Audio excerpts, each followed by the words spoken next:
A partir de agora, pela Rádio Brasil Espírita, Causos e Contos Espíritas.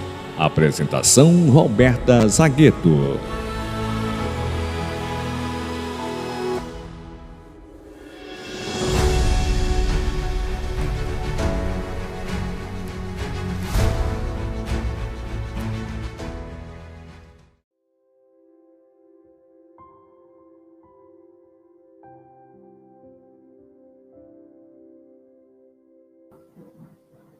Olá, meus queridos amigos da Rádio Brasil Espírita.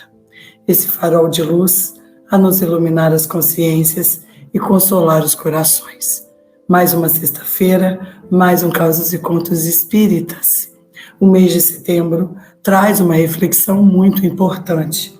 No dia 10 de setembro, nós temos o Dia Mundial de Prevenção ao Suicídio. Segundo a Organização Mundial de Saúde, são mais de 700 mil pessoas morrendo por ano por suicídio. E esta é a quarta maior causa de morte entre jovens de 15 a 29 anos.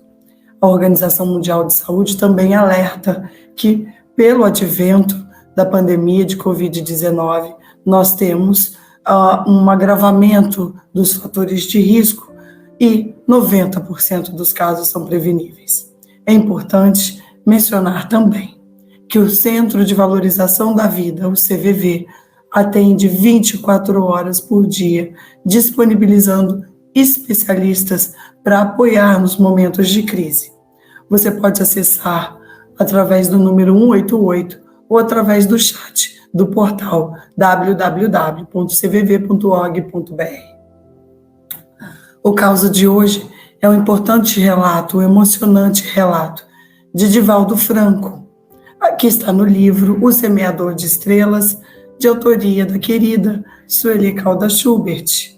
Divaldo relata que um dia ele leu no jornal o caso de um suicídio que deixou ele muito impressionado, causou uma forte impressão em Divaldo.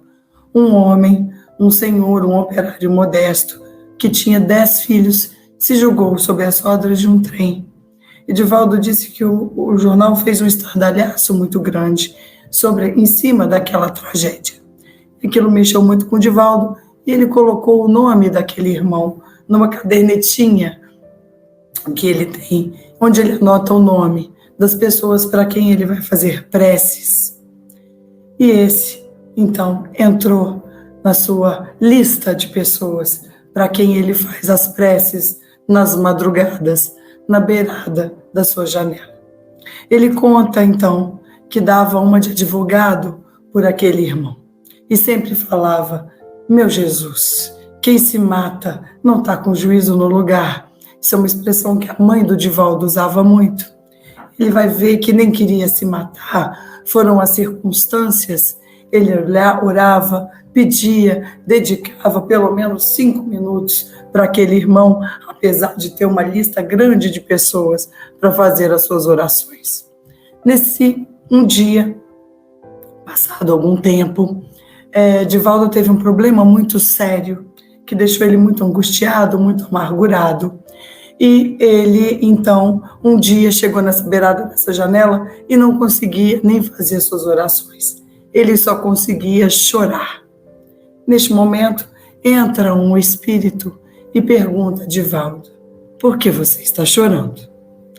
E Divaldo responde: meu irmão, eu estou com muita vontade de chorar. Eu estou com um problema gravíssimo, mas eu não tenho com quem me queixar porque vivo consolando as pessoas. E eu nem posso contar a ninguém os meus sofrimentos. Aliás, eu nem tenho esse direito. Então, eu aprendi a não reclamar. E eu não estou me queixando. Eu só preciso chorar porque estou realmente muito angustiado.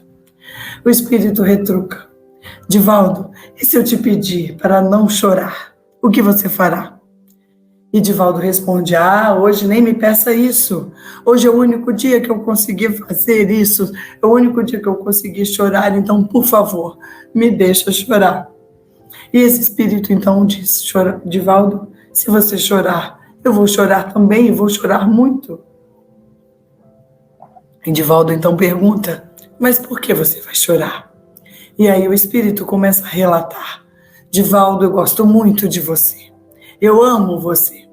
E Divaldo, recebendo aquele afeto, como é natural, ficou contente. E o espírito continuou: Divaldo, eu tenho muita ternura por você. E eu te amo por muita gratidão que tenho. Há muitos anos, eu me joguei sob as rodas de um trem. E não dá para definir a sensação de eterna tragédia que se apoderou de mim. Eu ouvia o trem apitando, eu ouvia crescer em meu encontro, eu sentia as dores das rodas me triturando, e sem terminar, sem nunca morrer. Quando acabava de passar, eu ia respirar, mas novamente eu escutava o apito e começava tudo outra vez, eternamente. Até que um dia, Divaldo, eu escutei alguém chamando meu nome. Aí fez isso com tanto amor que aquilo me aliviou por um segundo. Mas daí então, meu sofrimento voltou. Mais tarde, novamente ouvi alguém chamando meu nome. E aí eu passei a ter momentos de alívio em que alguém chamava o meu nome, em que eu conseguia respirar para aguentar então aquele morrer que nunca morria. E eu não sei nem te dizer quanto tempo passou. Transcorreu muito tempo, até que então, Divaldo, eu deixei de ouvir o apito do trem para escutar essa pessoa que me chamava. E eu me dei conta que a morte não me matara e que alguém pedia a Deus por mim. E daí então, eu lembrei de Deus e da minha mãe que já tinha morrido.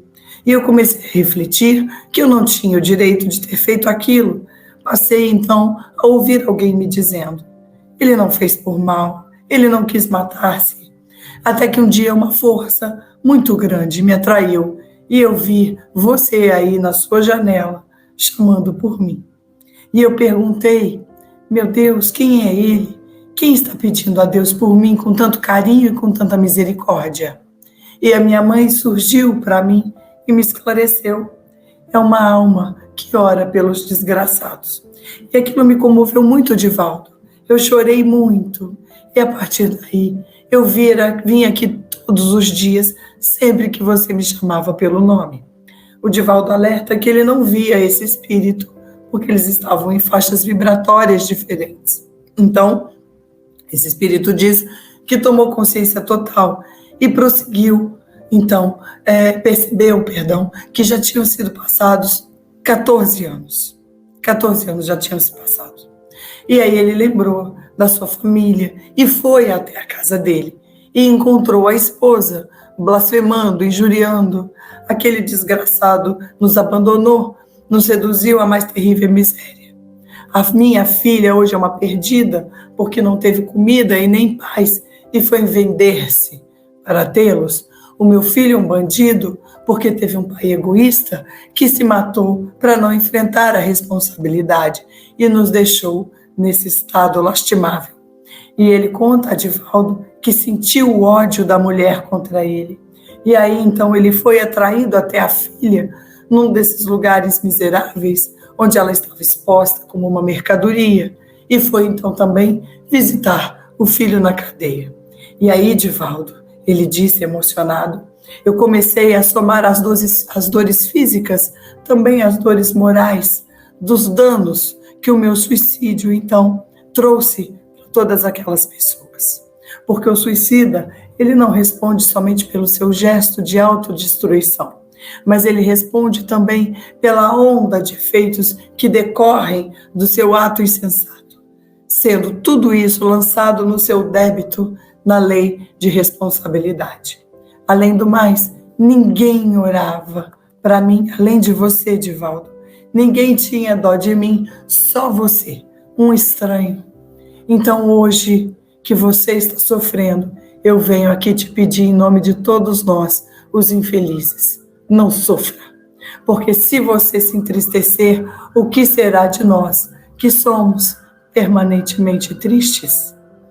Se você agora chora, que será de nós, que estamos aprendendo a sorrir com a sua alegria? Você não tem o direito de sofrer, pelo menos por nós, por amor a nós, não sofra mais. E aproximou-se de Divaldo e deu nele um grande abraço encostou a cabeça no ombro do Divaldo e chorou demoradamente. Doridamente, ele chorou. E o Divaldo, também muito emocionado, fala: me perdoa, eu não queria te deixar comovido. E aí o Espírito responde: são lágrimas de felicidade, Divaldo. Pela primeira vez, eu sou feliz, porque agora eu posso me reabilitar. Eu sei que eu posso me reabilitar, porque eu estou aprendendo a consolar alguém. E a primeira pessoa que eu consolo, Divaldo, é você. Então, mais uma vez, esse relato está no livro O Semeador de Estrelas, de Sueli Caldas Schubert. Nessa passagem, o nosso amado Divaldo, que tanto nos consola com suas palavras, com a sua mediunidade abençoada, com o seu trabalho incessante, nos lembra pontos muito importantes que a doutrina espírita nos traz. Primeiro, o Espiritismo considera que a morte não é o fim da vida, mas apenas despojar-se do corpo físico. Os espíritos revestem temporariamente um invólucro material, perecível, cuja destruição pela morte lhes restitui a liberdade. A morte é a destruição apenas desse envoltório mais grosseiro. Portanto, o suicídio é uma ilusão. A alma, o ser imaterial, o espírito encarnado no corpo, segue para a liberdade, carregando o seu perispírito, que é o laço que o prende ao corpo físico. Uma espécie de envoltório semimaterial. Mais uma vez, a morte é a destruição apenas do invólucro mais grosseiro. O espírito conserva o segundo, o perispírito, que lhe constitui um corpo mais etéreo. Um texto de Emmanuel do livro Religião dos Espíritos aborda a pergunta de 957 do Livro dos Espíritos, em que a espiritualidade superior pergunta a Kardec. Kardec pergunta à espiritualidade superior: quais são, em geral, em relação ao estado do espírito, as consequências do suicídio? E a espiritualidade responde ao codificador: muito diversas são as consequências do suicídio. Não há apenas determinadas, e em todos os casos correspondem sempre às causas que o produziram. Há, porém, uma consequência que o suicida não pode escapar, que é o desapontamento. Já que a morte não existe, o suicídio é uma ilusão. No Livro dos Espíritos, a partir da pergunta 943, nós temos as perguntas feitas pelo codificador Allan Kardec à espiritualidade amiga, e esta esclarece, a partir da pergunta 943, que o homem não tem o direito de dispor da própria vida, que o suicídio é voluntário, é uma transgressão à lei divina, que aqueles, muitos em que o desgosto se apodera, estão sofrendo do efeito da ociosidade, da falta de fé e muitas vezes da saciedade. Nós realmente, ultimamente, não estamos muito satisfeitos com nada, não é mesmo? A espiritualidade alerta ainda no Livro dos Espíritos: com o trabalho, a existência não nos seria tão pesada. Quanto à ideia do suicídio, que porventura venha, nos assolar a cabeça, também no livro de Emmanuel, chamado Pronto Socorro, nós temos o seguinte: quando a ideia do suicídio, porventura, te assome à cabeça, reflete antes de tudo na infinita bondade de Deus, que te instalou na resistência planetária, solidamente estruturada, a fim de sustentar-te a segurança no espaço cósmico. Em seguida, ora pedindo socorro aos mensageiros da providência divina, medita no amor e na necessidade daqueles corações que te usufruem a convivência. Ainda que não lhes conheça de todo o afeto que te consagram, e embora a impossibilidade em que te reconheces para medir o quanto vales para cada um deles, é razoável ponderes quantas lesões de ordem mental lhes causaria com a violência praticada contra ti mesmo. Se a ideia perniciosa continua a torturar-te, mesmo que te sintas doente, refugia-te No trabalho é muito importante, é um refúgio, o trabalho é um refúgio para nós. Refugia-te no trabalho possível em que te mostres útil aos que te cercam. Visita um hospital onde consigas avaliar as vantagens de que dispões, em confronto com o grande número de companheiros portadores de moléstias irreversíveis. Vai pessoalmente ao encontro de algum instituto beneficente a que se recolhem irmãos necessitados de apoio total, para os quais alguns momentos de diálogo amigo se transformam em preciosa medicação. Lembra-te de alguém que você saiba que está em penúria e busca avistar-te com esse alguém, procurando aliviar-lhe a carga de aflição. Comparece espontaneamente aos contatos com amigos reeducandos que se encontrem internados em presídios do teu conhecimento, de maneira a prestares a esse ou aquele pequenino favor. Não desprezes a leitura de uma página esclarecedora, capaz de renovar-te os pensamentos. Entrega-te ao serviço, ao bem do próximo, qualquer que ele seja, e faz empenho em esquecer-te, porque a voluntária destruição das tuas possibilidades físicas não só representa um ato de desconsideração com as bênçãos que te enriquecem a vida, como também será o teu recolhimento compulsório à intimidade de ti mesmo, no qual, por tempo indefinível, permanecerás no envolvimento das tuas próprias perturbações. Bom, meus queridos amigos, hoje, como vocês podem ver, o estudo foi sobre o suicídio, através desse conto do Divaldo, através desse texto maravilhoso da prevenção ao suicídio do livro Pronto Socorro, de Emmanuel, da psicografia de Chico Xavier.